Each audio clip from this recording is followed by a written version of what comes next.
This segment of JTV News is brought to you by Clarence Thomas Limited, Infinite Solutions, and Caribbean Sellers.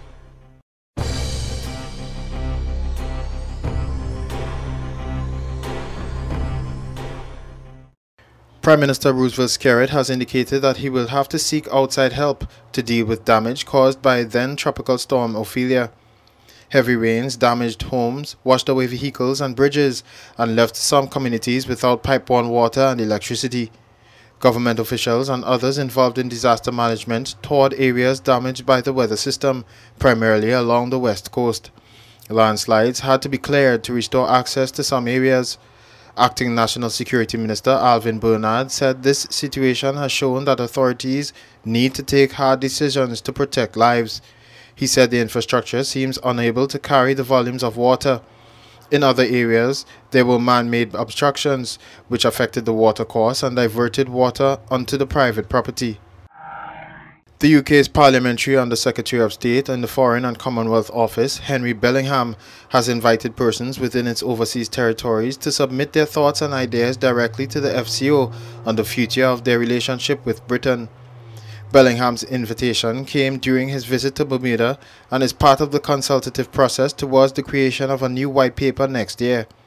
Bellingham is encouraging people to join the debate and said he was keen to see the younger generation in particular take part. He said he wants this consultation process to include as many people in the overseas territories as possible and encourage the private sector and the wider community to engage with their government and their governor, especially the younger generation. The main goal of this process is to replace the existing white paper that guides the relationship between the OTs and the UK, which was put in place more than a decade ago in 1999. The consultation is designed to identify what the UK can do to improve its relationship with its overseas territories, which include Cayman, Bermuda and the Turks and Caicos, Montserrat, Anguilla and the British Virgin Islands. Jamaica's Minister of Education, Andrew Holness, from all indications, is now the front-runner in the race to become the leader of the Jamaica Labour Party, having received the support of his party's parliamentary group as well as that of several former aspirants for the leadership position. Holness is set to take the reins from Prime Minister Bruce Golding, who last month announced his resignation from the office of PM due to pressures over the extradition of Christopher Dudus-Coke. Golding, in his address to the nation, noted that there were other considerations that led to his decision. He pointed out that it is time for his generation to make way for younger people whose time has come, those who are more in sync with the 21st century realities, whose vision can have a longer scope, and who can bring new energy. Golding said the leaders of major countries around the world are more than 10 years younger than him, and it is time for people like him to make way and allow a new crop of leaders to step forward. He said his advice and counsel will always be available if and when required.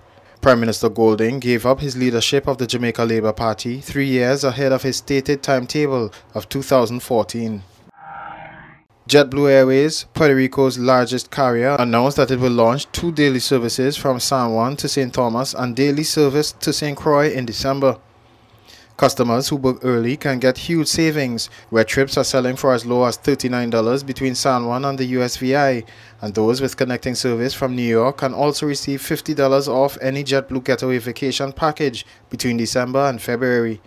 Within the Caribbean, JetBlue serves Santo Domingo, the Dominican Republic, St. Martin, St. Thomas, and St. Croix. A travel and shopping incentive package between the Antigua-based LIAT and the government of St. Martin will be unveiled soon following a recent agreement. Representatives of both sides have agreed to a plan of action to promote St. Martin, already known for its duty-free shopping, as a major Eastern Caribbean shopping destination. The travel and shopping incentive package would be aimed at lowering the cost of shopping in St. Martin for regional travelers, including reduced airfares and discounted shopping in St. Martin, as well as options for discounts in other areas such as car rentals, hotel accommodation, and restaurants.